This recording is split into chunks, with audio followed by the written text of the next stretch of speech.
Assalamualaikum warahmatullahi wabarakatuh. Sahabat Fana, sebagai agama yang mengalami kemajuan pesat, peradaban yang terbentuk karena keimanan dan ilmu pengetahuan, Islam malah terjebak dan dihancurkan oleh kebodohan dan keserakahan. Ketika tentara muslim terus melakukan ekspansi ke perbatasan India, Tiongkok, Samudra Atlantik, benih-benih keserakahan dan nepotisme justru menyebar di jantung negara Islam itu sendiri.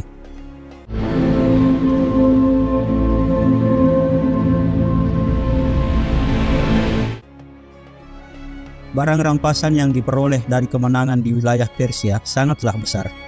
Emas, perak, dan permata dalam jumlah tak terhitung dirampas dan dibawa ke Madinah. Dikisahkan bahwa ketika kekayaan Persia disodorkan kepada Umar bin Khattab, sang khalifah justru merasa putus asa. Beliau berkata, ketika Allah menganugerahkan kekayaan kepada suatu bangsa, iri dan dengki tumbuh di masyarakatnya yang menyebabkan timbulnya permusuhan dan ketidakadilan di masyarakatnya. Para sahabat kala itu mengkhawatirkan dampak kekayaan ini terhadap perilaku masyarakat. Mereka menentang penimbunan kekayaan yang akan mengalihkan mereka dari misi Islam yang sesungguhnya. Salah satu barang rampasan dari Persia adalah karpet indah yang berukuran sangat besar, sehingga bisa menampung 1.000 tamu di sebuah pesta.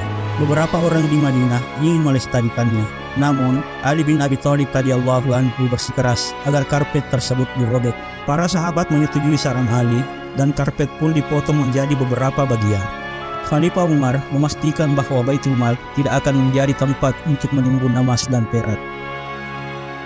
Perhiasan-perhiasan itu dijual dan hasilnya dibagikan agar seluruh masyarakat mendapat manfaat. Kebijakan itu membuat kesejahteraan masyarakat meningkat dan perniagaan terus berkembang. Para sejarawan mencatat bahwa ketika Khalifah Umar bin Khattab wafat, simpanan yang ada di Baitul Mal hanya cukup untuk memberi makan 10 orang. Ketegasan dan kebijaksanaan dalam mengelola kekayaan umat Islam tiba-tiba hilang dengan meninggalnya Sayyidina Umar. Setelah 10 tahun wafatnya beliau, kaum muslimin saling berselisih dan seringkali terjadi perang saudara yang besar. Di samping keimanan, kekayaan adalah faktor terpenting dalam pembangunan sebuah peradaban. Jika dikelola dengan baik, kekayaan bisa menjadi tambahan energi dalam usaha manusia mendorong kemajuan peradaban. Namun jika ditimbun, akan menyebabkan kontraksi ekonomi, menimbulkan kecemburuan sosial, menumbuhkan intrik, keserakahan, pertikaian, dan pada akhirnya menghancurkan peradaban itu sendiri. Sebagaimana asal mula perang saudara di Persia ketika Khalifah Umar radhiyallahu anhu masih hidup, tekanan-tekanan yang ditimbulkan oleh kekayaan dapat dikendalikan. Sayyidina Umar mengelola negara dengan adil dan tegas. Indikasi nepotisme sekecil apapun akan mendapat ganjaran. Penggunaan kekayaan untuk diri sendiri sangatlah dilarang. Bahkan seorang jenderal yang populer dan sukses seperti Khalid bin Walid tidak luput dari hukuman ketika diketahui membayar seorang penyair untuk membuat lirik memuji dirinya. Walaupun Khalid kemudian dibebaskan dari tuduhan tersebut ketika terbukti bahwa ia membayar uang tersebut dari harta pribadinya.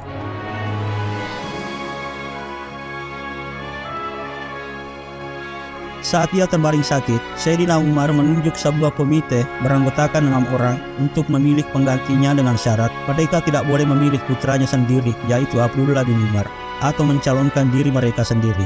Panitia terdiri dari Ali bin Abi Thalib, Utsman bin Affan, Zubair bin Awam, Thalha bin Ubaidillah, Sa'ad bin Abi Waqqas, dan Abdurrahman bin Auf. Abdurrahman bin Auf diberikan tugas khusus untuk mengamati pendapat masyarakat tentang suksesi tersebut, dan beliau menemukan bahwa terdapat dukungan luas terhadap Ali radhiyallahu anhu dan Utsman radhiyallahu anhu.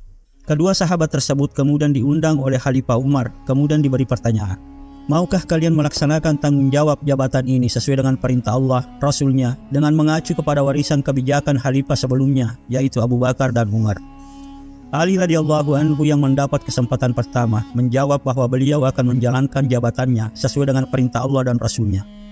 Jawaban ini diartikan bahwa Ali bersikap ambigu mengenai warisan Abu Bakar dan Umar.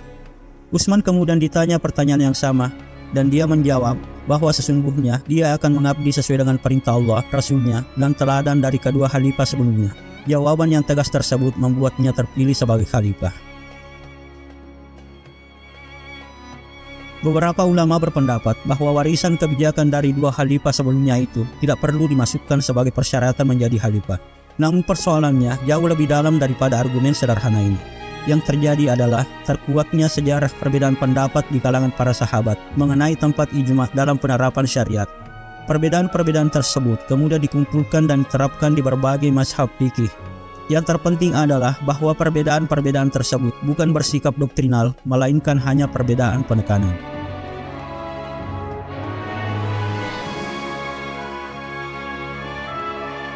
Utsman radhiyallahu anhu berusia lebih dari 70 tahun ketika terpilih menjadi khalifah. Beliau adalah seorang yang soleh, seorang ulama yang berintegritas dan rendah hati, serta salah satu sahabat Nabi yang paling awal.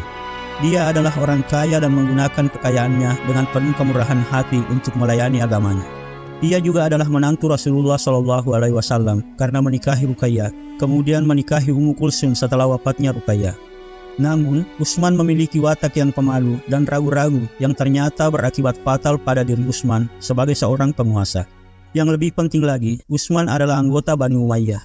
Pada masa pra-Islam, Bani Umayyah sering bersaing memperebutkan kekuasaan dan pengaruh dengan Bani Hashim, suku di mana Nabi dan Ali bin Abi Thalib berasal. Faktor-faktor ini menjadi semakin penting ketika persatuan yang dipupuk oleh Islam retak di bawah tekanan yang muncul pada masa Utsman. Kekhalifahan Utsman radhiyallahu anhu berlangsung selama 12 tahun dan dapat dibagi menjadi dua fase yang berbeda. Selama 6 tahun pertama, momentum yang diciptakan oleh Umar bin Khattab membawa pasukan muslim lebih jauh ke Azerbaijan, Kirman, Afghanistan, Khurasan, dan Kazakhstan di timur, dan Libya di barat. Beberapa pemberontakan di Kurdistan dan Persia juga berhasil dipadamkan. Dua inisiatif yang dilakukan Utsman radhiyallahu anhu selama periode ini mempunyai dampak jangka panjang dalam sejarah Islam. Atas inisiatif Utsman, pelafalan Al-Quran dibakukan. Al-Quran diturunkan kepada Nabi sebagai kalam Allah dan dihafal oleh ratusan hufaz. Setelah pertempuran Yamamah, ketika banyak penghafal yang gugur, Abu Bakar As-Siddiq radhiyallahu anhu atas saran Umar bin Khattab menulis Al-Quran persis seperti yang telah diatur oleh Nabi. Kitab tersebut berjudul Mushaf As-Siddiqi, ditulis dengan bahasa Arab tanpa harakat dan pengucapannya disesuaikan dengan maknanya. Oleh karena itu, ketika Islam menyebar melampaui batas Arab ke wilayah yang tidak berbahasa Arab, terdapat risiko kesalahan pengucapan yang mengakibatkan salah tafsir. Utsman radhiyallahu anhu memerintahkan menulis Al-Quran cadangan yang memiliki harakat sesuai dengan bacaan Nabi, di mana gaya tajwid yang digunakan Rasulullah bermacam-macam. Maka gaya-gaya tersebutlah yang begitu diperhatikan. Inisiatif kedua adalah pembangunan angkatan laut. Di zaman Umar, beliau menolak gagasan tersebut karena dianggap prematur karena tentara Arab terbiasa bergerak cepat di atas gurun. Atas rekomendasi Muawiyah, Utsman radhiyallahu anhu memerintahkan pembangunan angkatan laut yang kuat untuk mengendalikan kekuatan Bizantium di Mediterania Timur. Kekuatan angkatan laut pun dibangun dan dikerahkan saat penaklukan Siprus. Ekspansi angkatan laut yang berkelanjutan memberikan kemampuan 10 tahun kemudian untuk melakukan serangan angkatan laut di ibu kota Bizantium, yaitu Konstantinopel. Namun pada paruh kedua masa kekhalifahan Utsman bin Affan, terjadi perpecahan yang serius di kalangan umat Islam. Sifat Utsman yang pemalu, suka menyendiri, dan tidak tegas merupakan celah bagi para pembuat keonaran. Beberapa di antara suku Bani Umayyah memanfaatkan keraguan-raguan ini untuk membuat perkebunan yang luas bagi diri mereka sendiri. Utsman radhiyallahu anhu telah memberhentikan beberapa pengurus yang ditunjuk oleh Umar radhiyallahu anhu dan menggantinya dengan orang-orang dari suku Bani Umayyah. Beberapa dari orang-orang yang ditunjuk ini tidak memenuhi syarat untuk posisi mereka. Ketika ketidakmampuan para petugas ini diketahui, Utsman radhiyallahu anhu sering ragu-ragu dan tindakan perbaikan terus tertunda. Karena Utsman sendiri adalah anggota Bani Umayyah, ia rentan terhadap tuduhan nepotisme. Permusuhan suku pra-Islam antara Bani Hashim dan Bani Umayyah yang telah direndahkan sejak zaman Nabi kembali mengemuka.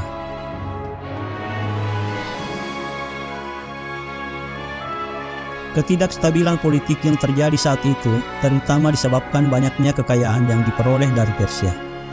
Diceritakan oleh Ibnu Khaldun, seorang sejarawan ternama, pada hari pembunuhan Khalifah Utsman, bendahara memiliki koleksi pribadi sejumlah 150.000 dinar dan 1 juta dirham. Ia juga memiliki properti senilai 200.000 dinar di Lembah Qura dan Hunain, di mana ia memelihara sejumlah besar unta dan kuda. Salah satu properti yang dimiliki Zubair bin Awam bernilai 50.000 dinar dan di dalamnya ia memelihara 1.000 ekor kuda. Tolhah bin Ubaidillah memperoleh penghasilan 1.000 dinar dari propertinya di Irak. Abdurrahman bin Auf memiliki 1.000 ekor kuda di kandangnya, selain 1.000 ekor unta dan 10.000 ekor domba. Setelah kematiannya, seperempat harta miliknya bernilai 84.000 dinar. Said bin Sabit memiliki batu bata emas dan perak yang memerlukan kapak besar untuk memotongnya. Zubair bin Awam telah membangun banyak rumah di Basrah, Mesir, Kufah, dan Alexandria.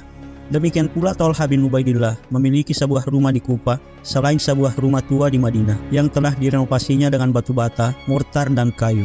Said bin Abi Waqqas telah membangun sebuah rumah besar dan tinggi yang terbuat dari batu merah. Makdad membangun sebuah rumah di Madinah yang diplester luar dan dalam.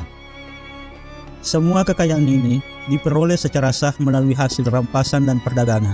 Meskipun kekayaan yang diperoleh secara sah tidak mempengaruhi para sahabat, banyak anggota masyarakat lainnya yang kurang optimis tentang bagaimana kekayaan tersebut diperoleh atau bagaimana kekayaan tersebut digunakan. Kehidupan mewah masyarakat saat itu sangat kontras dengan kesederhanaan hidup para khalifah sebelumnya. Umar bin Khattab radhiyallahu anhu ketika ia menjadi khalifah, beliau menambal lubang-lubang pada pakaiannya yang compang-camping dengan potongan kulit kambing.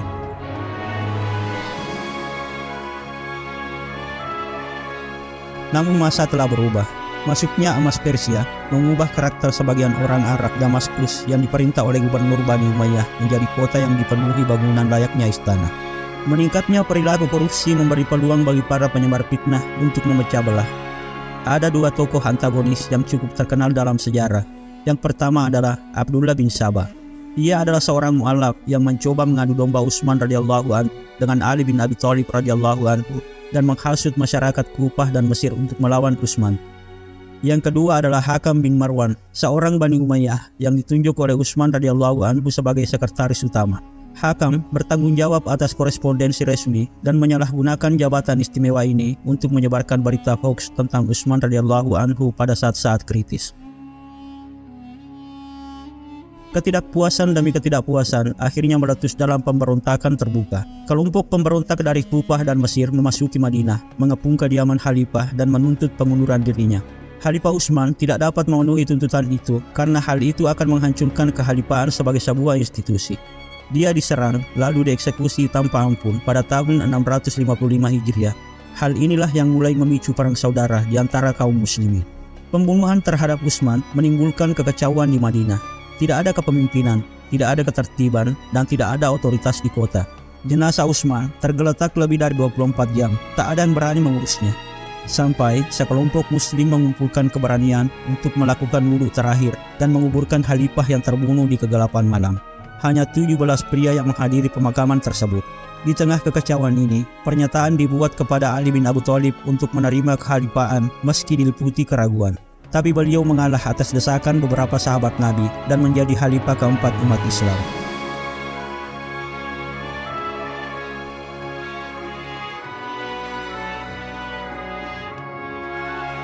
Emas Persia benar-benar telah menciptakan badai dahsyat yang menjebak tubuh politik Islam.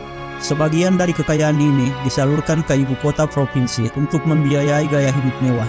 Mereka yang sudah terbiasa dengan gaya hidup ini enggan untuk berubah dan kembali pada kesederhanaan yang diperintahkan Nabi. Prioritas pertama Ali radhiyallahu anhu adalah menegakkan ketertiban. Ia menyadari bahwa membasmi penyakit harus dimulai dari atas. Sayyidina Ali kemudian menuntut pengunduran diri dari para gubernur provinsi. Dan benar saja, ini terbukti menjadi keputusan yang sangat menentukan. Beberapa gubernur mematuhinya, namun yang lain menolak dan mendeklarasikan pemberontakan secara terbuka. Yang paling menonjol di antara semuanya adalah Muawiyah bin Abu Sufyan, gubernur Suriah dari Bani Umayyah.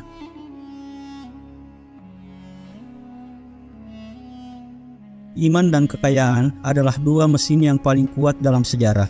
Untuk pertama kalinya setelah pembunuhan Utsman, tarikan berlawanan dari kedua elemen ini sangat mencolok. Kekayaan itu seperti kuda liar, saat dijinakkan, ia bergerak dengan anggun dan memberikan kekuatan kepada pengendaranya. Namun ketika tak terkendali, ia menghancurkan dirinya sendiri dan pengendaranya. Iman adalah tali pengaman yang menjinakkan kekayaan. Tanpa disiplin yang disertai dengan iman, kekayaan akan mengarah pada keserakahan dan menghancurkan segala sesuatu yang membangun sebuah peradaban. Apa yang dibutuhkan setelah penaklukan Persia adalah ketegasan sebagaimana yang diperlihatkan Khalifah Umar sebelumnya. Sifat pemalu dan penyendiri dari Khalifah ketiga Utsman radhiyallahu anhu merupakan awal bencana. Pada paruh kedua masa kekhalifahan Utsman, sangat terlihat bagaimana kekayaan ini melahirkan korupsi dan nepotisme yang mengancam kehancuran keimanan. Padahal keimanan inilah yang memungkinkan umat Islam memperoleh kekayaan tersebut. Ali bin Abi Thalib yang dibimbing langsung oleh Nabi Muhammad SAW ingin menegakkan kembali kehidupan Islam mengikuti teladan Nabi yang murni. Namun waktu telah berubah. Penaklukan Kekaisaran Persia telah membuat beberapa tokoh menjadi kaya raya. Para tokoh ini lebih memilih berjuang untuk mempertahankan hak istimewa mereka. Transendensi teladan Nabi kini harus berdamai dengan realitas duniawi berupa emas dan keserakahan. Keimanan dan keserakahan terkunci dalam pertarungan fana. Dengan latar belakang ini, pembunuhan Utsman merupakan peristiwa yang memberikan bahan bakar bagi para pejuang. Prioritas Ali adalah menegakkan ketertiban. Namun, banyak sahabat yang ingin menyelesaikan masalah pembunuhan Utsman sebagai prioritas utama. Mereka menuntut hukuman yang pantas bagi para pembunuh sebagaimana ditentukan dalam Al-Quran. Bagi mereka, keadilan harus diutamakan daripada ketertiban. Begitu terkejutnya kaum muslimin atas pembunuhan Utsman, sehingga bukan hanya Aisyah binti Abu Bakar radhiyallahu anha, istri Nabi, yang mengangkat masalah Qisas. Sahabat terkemuka seperti Thalha bin Ubaidillah dan Zubair bin Awam ikut serta. Pada tahun 656 Hijriah, Aisyah radhiyallahu anha berangkat dari Makkah ke Basrah dengan kekuatan 3.000 orang. Ini benar-benar momen yang menyedihkan. Disinilah Ummul Mukminin sendiri bergerak maju untuk menangkap dan menghukum para pembunuh Utsman dan dalam prosesnya melemahkan otoritas khilafah. Rasa sedih dan tidak berdaya menyelimuti masyarakat Makkah. Beberapa ikut serta dalam keributan ini, termasuk para sahabat Nabi, Thalha bin Ubaidillah dan Zubair bin Awam yang terkenal. Sejumlah besar orang yang merasakan kacaunya situasi tetap netral. Posisi Aisyah radhiyallahu anha meskipun dimotivasi oleh tekad untuk mereformasi masyarakat dan menghukum mereka yang bersalah, berdampak pada munculnya angkatan bersenjata dari khilafah dan melemahkan otoritasnya. Tidak mungkin ada dua angkatan bersenjata yang independen dalam satu negara politik. Keadilan, seperti yang diminta oleh Aisyah radhiyallahu anha, jelas akan bertentangan dengan perintah yang diinginkan oleh Khalifah Ali. Kedua posisi tersebut bertabrakan pada sebuah pertempuran yang disebut Perang Jamal. Ali bin Abi Thalib pada awalnya bersiap untuk bergerak ke Suriah untuk mengendalikan Muawiyah. Namun, pergerakan pasukan Mekah di bawah pimpinan Aisyah radhiyallahu anha menuju Irak merupakan suatu gangguan yang tidak bisa diabaikan. Oleh karena itu, Sayyidina Ali bergerak menuju Kufah atau Irak dengan memimpin pasukan sebanyak 700 personil. Ini merupakan keputusan penting lainnya, karena Ali tidak pernah bisa kembali ke Madinah. Roda takdir pun mulai bergerak. Saat mendekati Kufah, pasukan Ali menjadi lebih kuat dengan bergabungnya ribuan warga Irak. Hanya masalah waktu sebelum pasukan gabungan Madinah dan Irak di bawah Ali akan menghadapi pasukan Makkah yang dipimpin oleh Aisyah. Berbagai upaya telah dilakukan untuk menyatukan posisi kedua belah pihak untuk menghindari konflik bersenjata. Memang terjadi kesalahpahaman antara kedua belah pihak untuk menghindari perang dan mendamaikan masyarakat. Namun, selalu saja ada pembuat onar di antara faksi-faksi tersebut. Faksi-faksi yang bertanggung jawab atas pembunuhan Utsman bertekad untuk menyabotase perjanjian tersebut karena rekonsiliasi damai akan membuat mereka mendapat hukuman berat dari kedua belah pihak. Salah satu faksi ini yang dipimpin oleh Abdullah bin Sabah yang baru saja berpindah agama sangat aktif di Irak dan Mesir. Ia bertekad untuk membatalkan perjanjian damai dengan cara apapun. Kaum Sabai menyerang kedua kubu di kegelapan malam. Dalam situasi kebingungan, masing-masing pihak mengira pihak lainlah yang telah menipu mereka. Ketika Aisyah radhiyallahu anha menaiki untanya untuk mengendalikan situasi, kelompoknya berasumsi bahwa dia melakukannya untuk memimpin penyerangan secara pribadi. Peperangan pun meletus. Ribuan orang tewas dalam hitungan jam. Di antara korban konflik tersebut adalah sahabat terkenal Thalha bin Ubaidillah. Sementara Zubair bin Awam menarik diri dari medan perang, namun terbunuh dalam perjalanan pulang. Menyadari bahwa selama Aisyah radhiyallahu anha masih terlibat di atas untanya, maka pertempuran akan terus berlanjut. Sayyidina Ali memerintahkan agar untanya dilumpuhkan. Ketika unta itu jatuh, pihak Aisyah menjadi berantakan. Ali bin Abi Thalib dengan telak memenangkan pertempuran tersebut. Namun, Aisyah diperlakukan dengan sangat sopan dan dikirim kembali ke Mekah di bawah pengawalan militer. Perang Jamal merupakan bencana bagi umat Islam. Hal itu menghancurkan kekompakan umat Islam yang telah dengan susah payah dibangun oleh Rasulullah. Aisyah sendiri mengungkapkan penyesalannya atas perjuangan menjelang akhir hidupnya ini. Ini adalah babak pertama perang saudara yang mengguncangkan Islam dan berpuncak pada Karbala. Meskipun Sayyidina Ali memenangkan pertempuran tersebut, hal ini melemahkan posisi politiknya dan mendorong lawan-lawannya untuk tetap menuntut Qisas. Para pembunuh Utsman meyakini bahwa mereka bisa bersembunyi di balik salah satu faksi agar lolos dari hukuman. Namun Ali tidak pernah bisa menunjuk sebuah pengadilan untuk mengadili para pembunuh Utsman tersebut. Perang Jamal memberi Muawiyah waktu tambahan untuk mempersiapkan pasukannya melawan Khalifah Ali bin Abi Thalib. Baju Utsman yang berlumuran darah digantung di pintu Masjid Agung Damaskus. Orang-orang dari berbagai penjuru mengunjungi masjid dan melihat darah Utsman, menangis dan bersumpah untuk membalas darah Khalifah ketiga tersebut. Ali pun menjadi tertuduh dalam pembunuhan Utsman. Awalnya, tuduhan tersebut disebarkan secara sembunyi-sembunyi, namun kemudian disampaikan secara terbuka. Muawiyah mendapatkan dukungan dari orator terkenal yaitu Surahbil bin Samad Kindi untuk menyebarkan tuduhan ini ke seluruh Suriah. Dengan cara seperti itu, Muawiyah berhasil menyatukan masyarakat Suriah melawan Ali dan membangun kekuatan militer yang solid sebanyak 70.000 orang untuk menghadapinya. Perselisihan antara Ali dan Muawiyah adalah contoh klasik pertarungan antara prinsip dan politik. Beberapa muslim memandangnya sebagai pertarungan antara tarikah dan syariah. Ada pula yang enggan mengkaji konflik tersebut dengan alasan kehormatan dan rasa hormat yang harus diberikan kepada semua sahabat Nabi.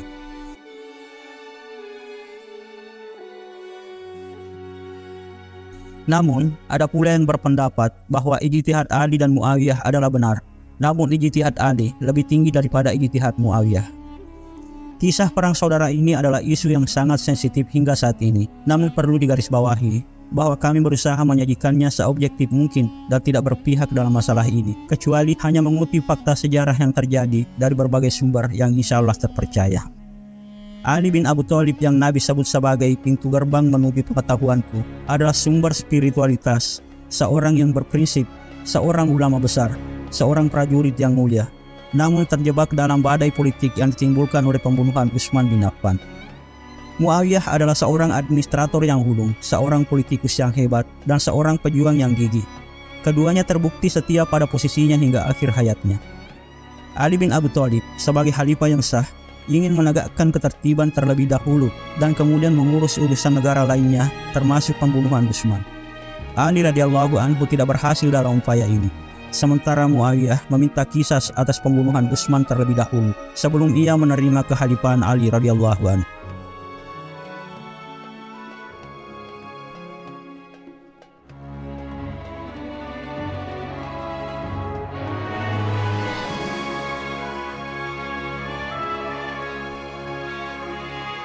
Khalifah Ali kemudian memutuskan memindahkan ibu kota negara Islam dari Madinah ke Kufah pada tahun 656 Hijriah dan mengkonsolidasikan posisinya.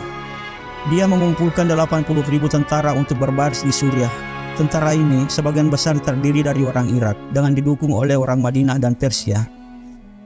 Melihat badai berkumpul di Cakrawala, beberapa sahabat terkemuka mencoba berdamai. Abu Muslim Khurasani meyakinkan Muawiyah untuk menulis surat kepada Ali. Dalam suratnya, Muawiyah menawarkan untuk bersumpah setia kepada Ali jika dia menyerahkan pembunuh Utsman. Namun saat itu, posisi kedua belah pihak telah terlanjur mengeras. Muawiyah menyadari bahwa Ali secara politik akan sulit untuk memenuhi tuntutan ini. Ketika isu ini diangkat di hadapan sebuah pertemuan besar di masjid di Kufah, lebih dari 10.000 warga Irak mengangkat tangan mereka dan menyatakan bahwa masing-masing dari mereka adalah pembunuh Utsman. Utusan dari Suriah pun kembali dengan tangan kosong.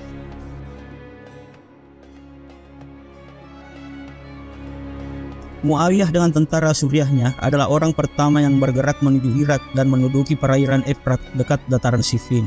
Ketika pasukan Ali tiba di tempat kejadian, mereka tidak diberi air.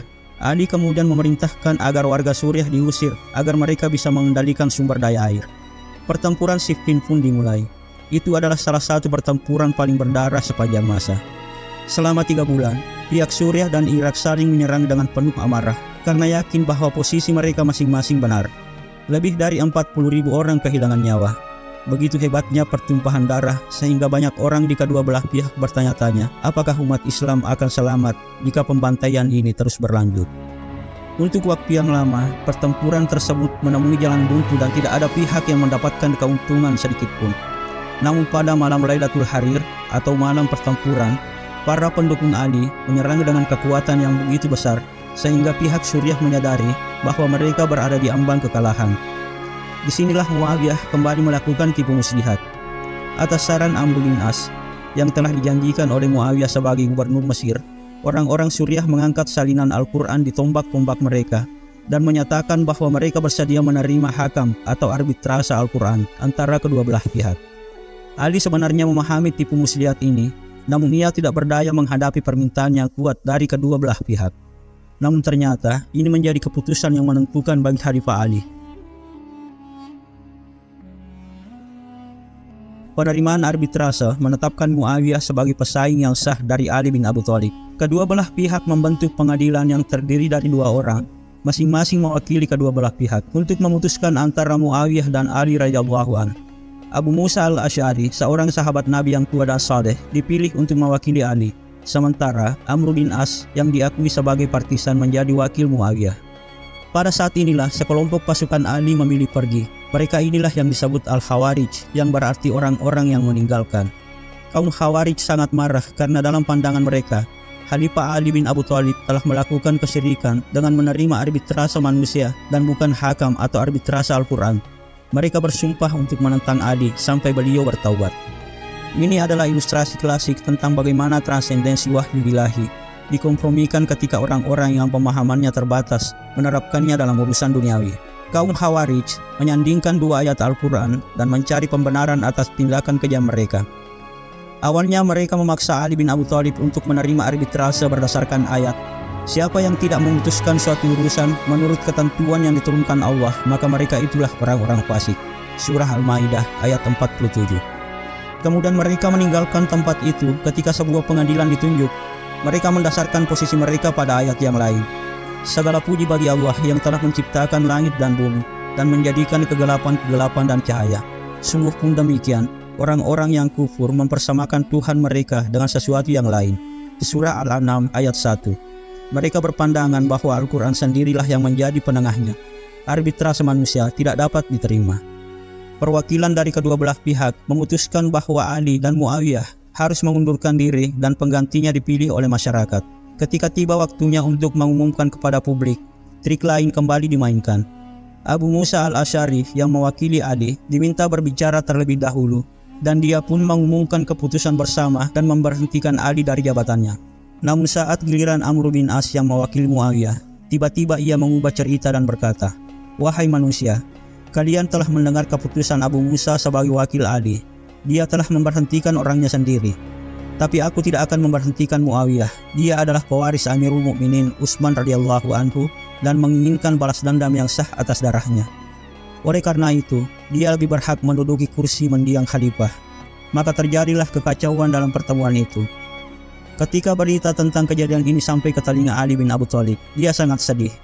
Amr bin As kembali ke Damaskus, di mana Muawiyah diangkat menjadi khalifah pada tahun 658 Hijriah. Dengan demikian, pada rentang waktu tahun 658 sampai 661 Hijriah, terdapat 2 pusat kekhalifahan, satu di Kufah dan satu lagi di Damaskus.